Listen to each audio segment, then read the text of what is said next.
All right, so today's little podcast is going to be on trophic pyramids. And a trophic pyramid is simply a representation of an ecosystem and the energy transfer within that ecosystem. So, what I've drawn here, representing my African ecosystem, is well, let's start down here before I get into that. So what I did here is in any trophic pyramid, I want to make sure that it's clear that the very bottom level of any trophic pyramid is going to be the producers. So I've labeled it producers right here. You can see producers. And the producers are the ones producing all the energy in any ecosystem.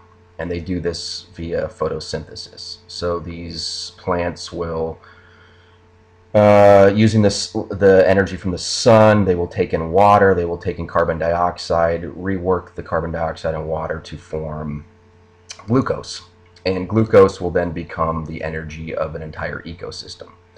So having that been said, you can look at the next level here, which is I've labeled the primary consumers. Primary consumers are the animals, bacteria, etc., that will then be feeding upon the producers. Now, they are not able or capable of producing their own energy, thus they gain the energy from the producers.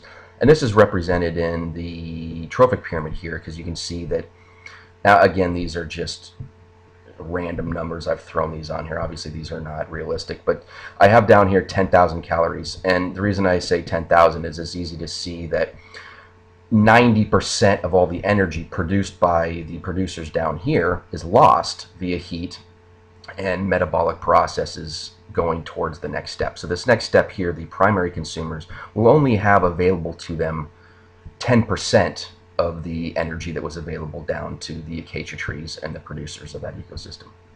Now down here I've labeled the safari ants, termites, some insects that are native to Africa. Now here's my topic of discussion, the elephant shrew. You can see that it is considered a secondary consumer. It's a secondary consumer because it feeds upon these ants and termites, which in turn fed upon the acacia trees.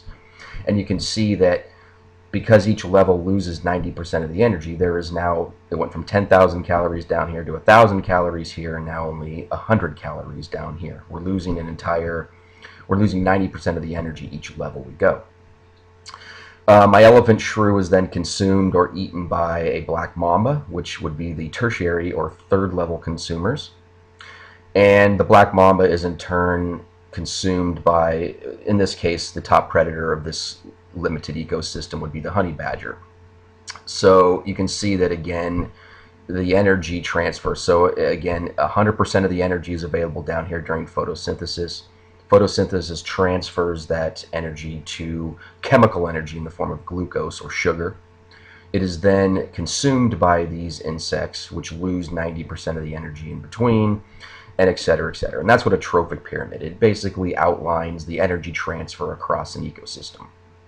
Now, finally, what I do want to add here is I've got a weird thing happening over here. I don't know if you can see this. My screen might not have the full effect, but over here we have decomposers. I've labeled them here decomposers. And decomposers, you can see that all of the calories, all of the energy from each of these levels is being transferred to the decomposers, because what's happening is when these plants die, they're going to the ground, they're decomposed, and the full amount of their energy is sent to the decomposers.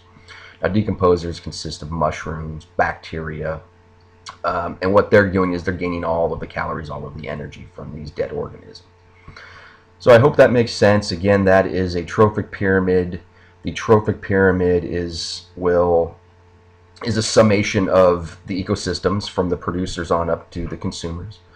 Again, it is provides a, in this case, unrealistic, but however, obvious relation to the energy transfer. As we go up the pyramid, there is less and less energy available, because 90% is left at each level. And again, that is why it's shaped like this, because down here you've got a big, huge area of energy available for the trees and grasses and producers. Less of a big space available here for the next level, because again, energy is lost. Less of a space available here for elephant shrews. Less and less. And the final thing I will say about this is a clear indication of a healthy ecosystem because as you go up the trophic pyramid, you would expect to see fewer and fewer organisms, and that is again because of the amount of energy. Down here you have a big, huge base to the pyramid because there's a lot of energy from the sun coming in. Plants have an unlimited amount of energy from the sun to make that glucose. Up here you have, since 90% of the energy is lost, you've got a little less energy available. A little less energy available, and that's again why the pyramid is shaped like this. So I hope that makes sense. I will embed this in my Weebly for you guys to see and use as Exemplar in class, and awesome. And remember now, I want you to do this on your own ecosystem. So whatever your animal is, you would want to replicate this using diagrams and animals and plants from your ecosystem. Awesome. We'll see you soon.